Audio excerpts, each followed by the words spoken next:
Here's the question. How do you make the impossible possible? Simple.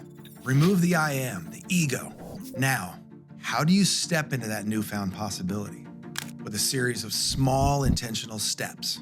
Never forget, the greatest among us started from humble beginnings. But to truly unlock your potential, realize you're here for something greater. If you're yearning for more than just a good life, let's take that small step together to reach greatness. Welcome to the Greatness from Small Beginnings podcast, where we're talking to those who have gone from mediocrity to motivated, overlooked to overachieving, forgettable to unforgettable. Are you ready? Let's go.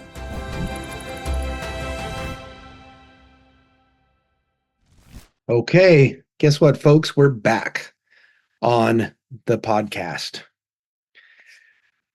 I'll introduce these two fine people here in a second, but let me remind you what the name of the podcast is. It's Greatness from Small Beginnings. You knew that, right? Okay, so we'll probably talk a little bit about that, won't we? Yep. Okay, so it's me and Blake on the podcast, and of course, Colby wanted to say hi. Now she can leave. Okay, very good. All right, we're going to share a microphone. So you need to be over here. Just speak normal because I'm picking you up just fine, okay? And I don't think you have a quiet voice anyway, so that's good. I do not, but You I do not speak loud. Yes, you usually do. And I noticed that over the years for sure, right? Okay, so we're actually going to try to go deep, aren't we? We're going to go to really important life questions. And you've got some questions for me. And then I'm going to turn around and ask some of these back to you. Okay? Okay? Mm-hmm. All right. So this is Blake, and she is, what is it? Granddaughter number, I don't know, total. You're somewhere around fifth or sixth or seventh. I don't remember, but one of 15 granddaughters. And I just had the oldest on the last, recently on one of the podcasts. Kimber. And then, yep. And then that's where the idea came from, right? Is because you were standing right where Colby was. And then you were like, hey, can I do it too? And I'm like, yes, but not right now. Right? And like, as soon as you said yes, I'm like, yeah. Yes. Now go away. Isn't that what I said? Now go. So here we are. And you have worked on some questions? Finally on a podcast. Yes. As all of you can tell, she's easily embarrassed, of course, and very shy. No, not even close, right? Not even close. Okay. So let's get into this. This is Greatness from Small Beginnings. And Blakely has some questions for me. And then we'll turn a few of them around and go the other way too, right? Okay. So what's your first question? So you are 61. How great have you been in your life? That's an important question because especially at the first of the year, like it is right now, the idea is to kind of reassess and to kind of figure out the answer to that question because it's a new year and I want 2025 to be as good or better than 2024, right? And it's normal to kind of the new year starts and we think about these things. Soon I'm going to be living a different life because I'm going to turn 8. You're going to turn 8. Okay, and that's going to make your life a lot different? Well, okay. Probably not. Yeah, well, we'll get into that maybe in a minute, right? So back to the question. So I'm 61. Yeah. And the question is, how great have I been in my life, right? Well, it's hard to put that in an actual concept that is understandable to the audience, but I feel like I'm, maybe halfway accomplished on the things that I'm put on this earth to do. One of the things that I know I was put on this earth to do is to be a father and to be a husband and a father. And I think that I'm doing halfway decent at. And don't watch the fly that's flying around us. Okay. That can be really distracting. It's annoying, isn't it? But we're on camera, so we have to just concentrate, right? Just zone in. Concentrate. Okay. So I'm about halfway, but I think that in the next 4 or 5, maybe 3 to 5 years, I can get a long ways, I think, because I've talked to some people and I've set some goals. And I think that I can get a long ways in the next years to come because some of the biggest things I've accomplished is uh, in a couple of days, I will be married 42 years. That's a big thing. That's very important. And I had 7 children that survived somehow. And one of them was Yeah. my mama. And one of them was your mama. That's right. And then now I've got 18 grandkids, 15 granddaughters, and 3 grandsons so far. And Yes. there's likely to be more, right? Somebody will Yeah. probably have some, I would think, or adopt or something, correct? Wouldn't you think? Yes. It's Judah. Yep, Judah is adopted and he is a precious little guy, isn't he? Yep. And he's what, 15, 16 months old, something like that? He's maybe like close, really close to 1. Yeah, he's a little over 1. That's right. So that's what I think is going to happen. That's what I've done. I think I'm halfway done with some of the big items. But then God's put me on this earth to do some special things, I think. And I'm starting to hone in on what those are. And I think that I have more to do, a lot more to do. So I'm maybe half done. Okay, you have another question? So, what has been your greatest accomplishment in life? My greatest accomplishment in life I think I alluded to it a little bit, has been having a good marriage that gave confidence and good self-image to my children. It has not always been an easy marriage. I remember, let's see, let me lay it out for you. Year 5, most of year 5 was really tough when I was married, that year 5 of marriage. And then actually it was really good for over 30 years. Easy. We did really well at a lot of things. There were obviously some hard times, but then year 38, which was recently, that was a really tough year for me and Mimi. And you call me Papa and you call her Mimi, right? And that was a really tough year for us. And then there's some things that came out of that year that have kept us needing to work on our relationship together. So it's good never to stop. And so I would consider that a big accomplishment in life. I was a number of years ago, I was talking to a business owner that at the time I had been in business 38 years and he had been in business 27 years. And he said, "Man, 38 years in business, you must be really doing good. You are doing good." And I said, "Well, I've never actually been a really good businessman." And he said, "No, I don't believe that. 38 years proves that you are a good businessman." And I said, well, that might seem to be the truth, but what the real truth is that I am tenacious, which means that I stick with things for long periods of time, even if it's hard. And also I can take a lot of pain. Like I literally can get hit, and could keep going. And he did agree with that because he knows after 27 years in business that he had the similar feelings about that, similar story. And so he agreed with that. So accomplishment, being in business for most now of over 40 years. So I would say that's an accomplishment too. And now that I've learned a lot more, I could even continue to do it. As a matter of fact, I thought, well, what if I just stopped doing what I do now, or it left me somehow? What would I do? Well, in about 2 months, I would just own another business and start up all again, right? Because that's who I've become. That's an accomplishment I can go back and redo if I need to. So that answers your question, I think. What do you What about number 3? Do you have another question? 6. You have 6, and now the third one. By the way, folks, she planned for this since she found out it was happening. She's been thinking, "Oh no, what questions do I do?" Right? And then she came up with some of these herself. Other people helped. My mom and me did. Yep. I did 3, she did 3. Yep. So, what do you think will make me great in my life? What will make you great? Okay.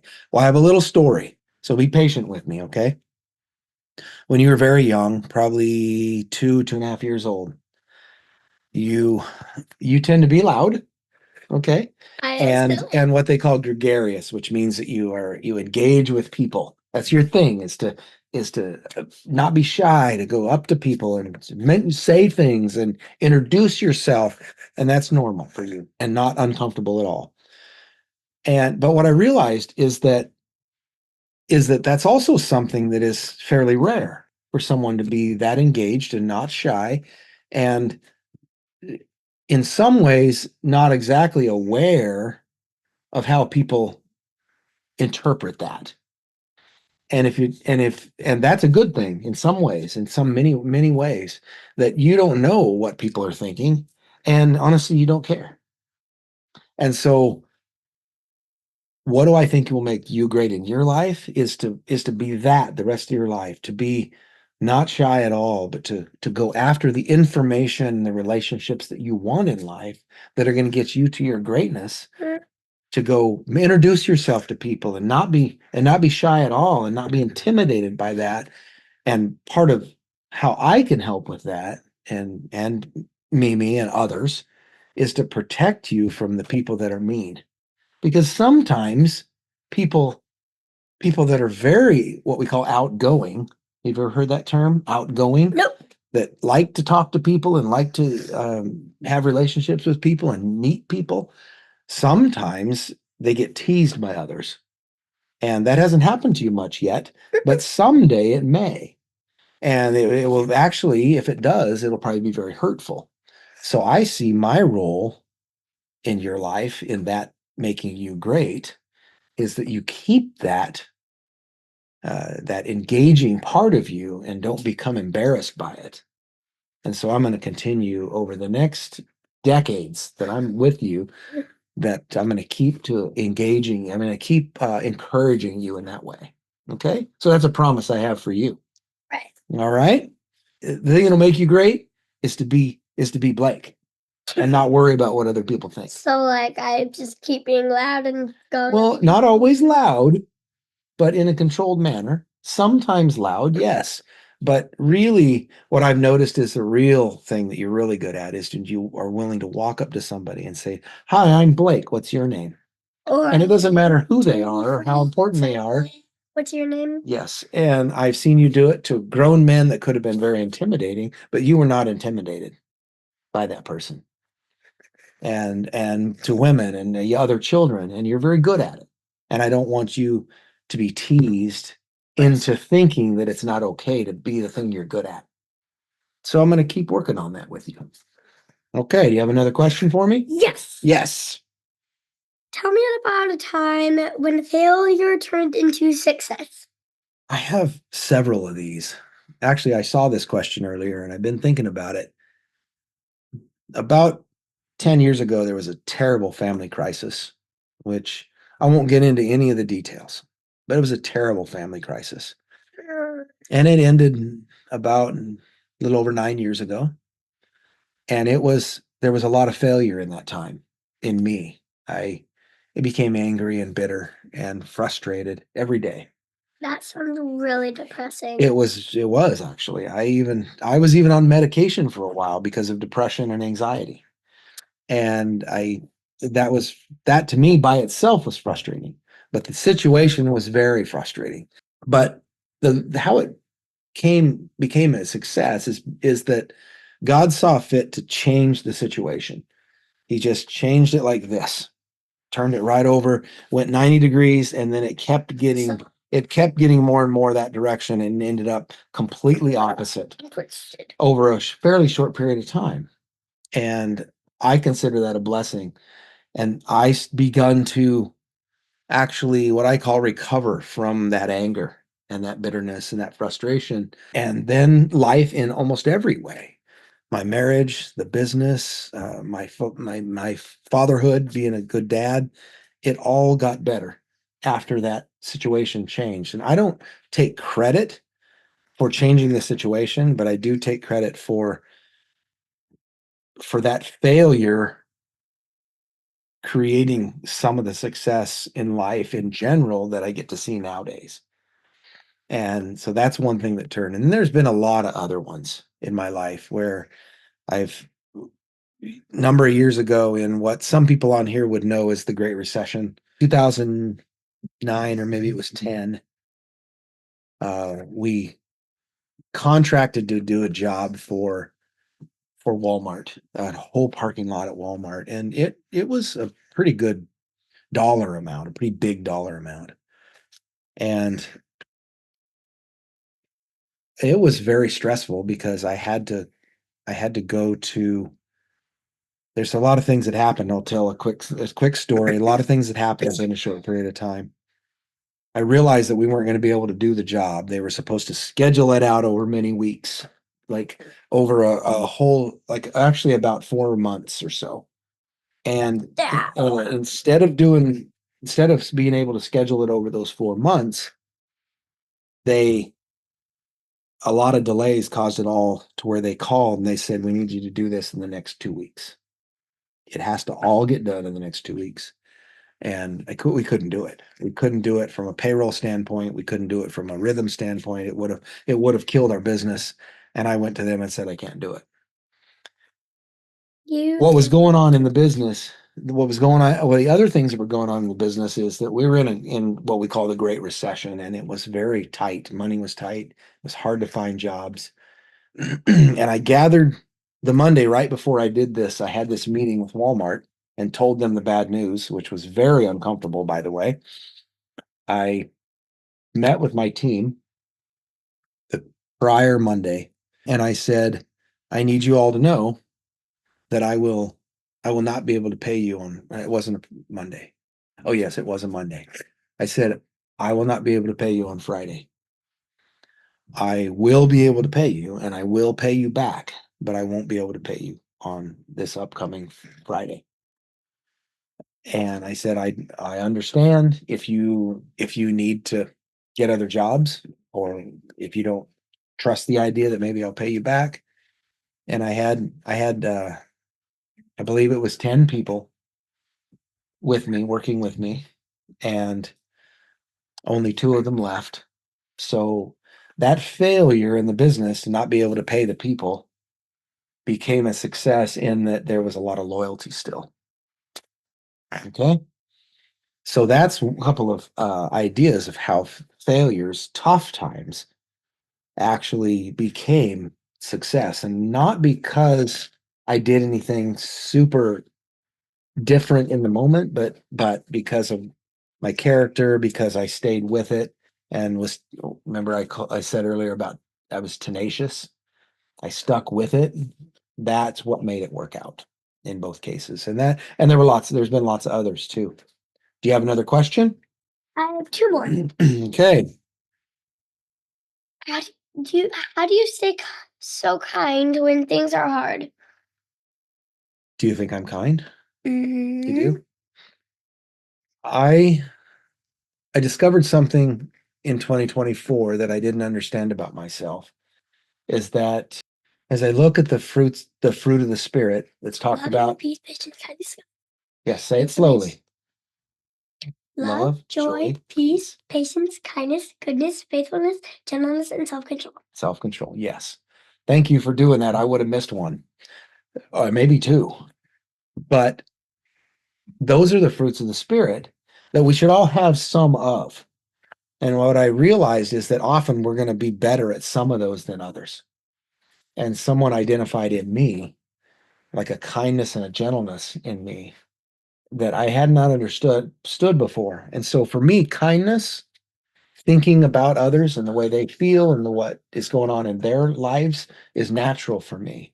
And so it's almost what they call in our world the default mechanism. When things get hard, my tendency is to find somebody to be kind to.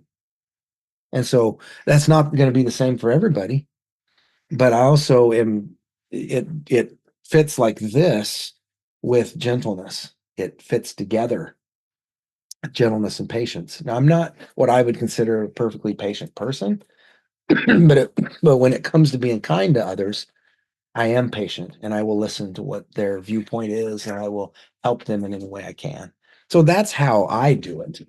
What about you? When things get hard for you, how do you think you can be kind? I usually go up to my room, read a book, and just calm So, down, and I feel better. okay, so alone time helps you. For me,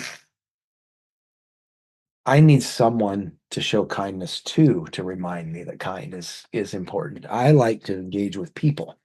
Sometimes it's movies, Hallmark movies, silly movies, or almost any kind of movie, but sometimes that'll engage me because the story on the movie reminds me that there's more in life than what I'm feeling at the moment. So for you, it's alone time. You get away. So even though you're a very friendly person, you like to have some time by yourself, right? Yeah. That gives you energy to go back and Sometimes be kind, right? it's just like That mad at your brother. Yes. he comes in and I'm like, go out of here. Yeah. And Yeah. then he's like, no, and then I have to go down and get mom or Yep. now Doesn't we're it's not hard to in be the kind in house. those situations, isn't it? Yeah, I get We it. have this machine called Alexa. And I can't use her to call anyone that's outside of the house, and I was calling my mom, which now we call her on the phone, Yeah. and she said, "I don't want phone calls for tattletales." So sometimes we just have to be patient and deal with it or let it just pass, right? And sometimes just going out of my room and tricking my brother will work, and he'll just Tricking him to get out. like I go out, and then I'm like, "Okay, I'll play cards with you," and then he's like, "Yay!" And then we go into his room, and then I run out as fast as I can, close the door, and sometimes I have to lock it. That's so tricking and lying. Got to be careful, right? Got to be careful. Got to be careful, right? Or maybe I could just play cards for him with a For a little. little bit and then go out. Yep. Yep. Got to be careful, don't we? Okay. So what about question number 6? My mom wrote this super silly one. Do you ever think you would have the best, such awesome grandkids? I knew I would have awesome grandkids. I knew I would because, of course, Your papa. I'm Papa. That's right. But I didn't know what the personalities I'd be dealing with, and I didn't know what I would experience and what I would understand about them, and then what visions and dreams I would have for them. Like I look at your life, and I say to myself, if you can stay gregarious and engaging with people, then you and develop some of the other skills in understanding things as you do that, understanding people, then you can be a world changer. That's what I look at my grandkids and I say, look at the group of world changers you guys all are. And when I pray for you, that's right. When I pray for each of you, I pray for the world that you're going to change and how you grow up into that thing now. And so, did I think that you grandkids were going to be awesome? The answer is yes. But I didn't know how, and I didn't know how I would see it and know it. Now, my goal is to provide immense opportunity for you, and not just with money, but in fashioning a value system that you know in your heart, that you know in your mind and heart, and then you go live it out. It's a value system that my parents started, and then I get to live out, and then your parents get to live out, and now you, my grandkids, will live it out even more with more energy and larger. So I think that having awesome grandkids just provides this world something amazing. And 18 grandkids and the numbers growing, how many people, if they're working together and headed the right direction, how many people would it take to change the world? Like 2,000. Maybe 2,000 or maybe 200 or maybe 25 if they're the right people, right? That's what I look at you and your brothers, your brother and your 2 sisters and all the other grandkids, and I say, you will change the world. And I keep praying for that same thing. So let me ask you a question. What do you think as you look at me and Mimi and your parents, what do you think will make a great life for us that we haven't done already? Just keep being yourself and doing more things that you should do and telling the world about Jesus and Yep. everything. Yep. And maybe helping people. And then let's add to that, maybe being smart about how we think and about how we come across to people. Yeah. And then being kind. Didn't we talk about being kind? Yeah. So let me ask another question. You're 7, almost 8, right? Yes, I'm about to turn Okay. 8 in January. Well, it is January, but on the 19th. Soon. How great have you been in your life? Well, I got into a lot of fights with my siblings, but so far I've loved it. You've loved life. Yes. Yes. Is it a And little crazy sometimes? Yes. Yes. But how can you be great? How can you be great well, in a crazy life? Tell the listeners that. Teach them. Teach them how. usually, if you like books, you should just, have some alone time and go read like half a book or something. Yep. And that's how you do it. Yeah. It might be movies. It might be listening to a podcast or taking a drive for those that can drive, right? You don't drive yet, do you? I drive the Gator. You drive the Gator. Okay. Well, that's That's something. basically driving. That's basically driving, yeah. Yeah. But more cars And so are harder they're more harder. because there's so many people on the road. Yeah. And so what have you accomplished in your life so far that you're proud of?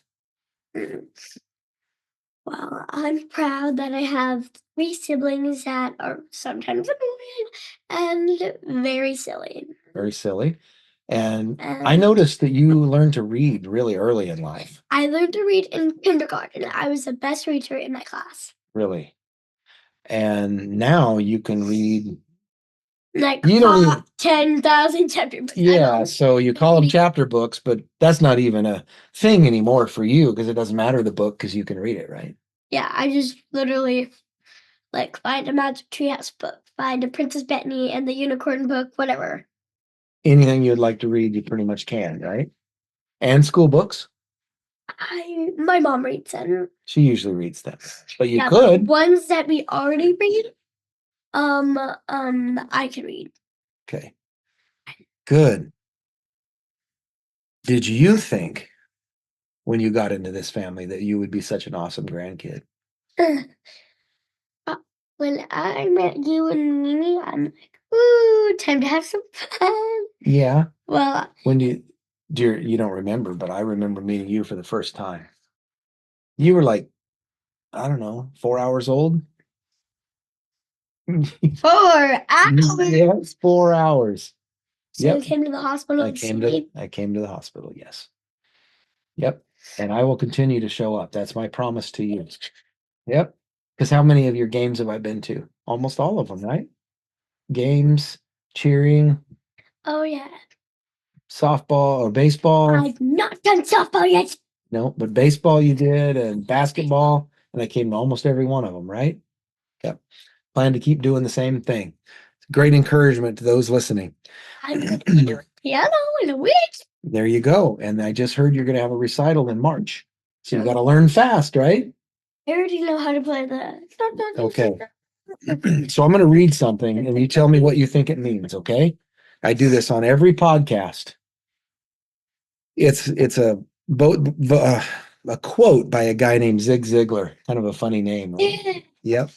But he was a good guy. He said, "You were designed for accomplishment." Do you know what that means? That God, when he put you on the earth, he put you here to do something special. Right? Okay. And you were engineered for success. That means he thought about every detail of putting you together, right? You believe that? So do I. He made me like the things I like. He made you like the things you like and good at the things you're good at, right? And I can learn to like new things. And you learn, yes, you're getting it. You got this. You were designed for accomplishment, engineered for success. And here's the one I need you to respond to, and endowed with the seeds of greatness. Do you think you were given the seeds of greatness? So What do seeds do? They grow. Put them in dirt. You give them the water and the nutrients from the dirt, and they grow up to be grown-up plants. Grown-up plants for whatever kind of seed they are. So right? like strawberries, watermelons. We have a garden, but we don't really use it till spring and summer. We only plant them in the spring or the summer. Yep. So you are endowed with the seeds of greatness, aren't you? Yeah.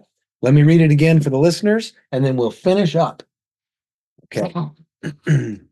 Zig Ziglar says, you were designed for accomplishment, engineered for success, and endowed with the seeds of greatness.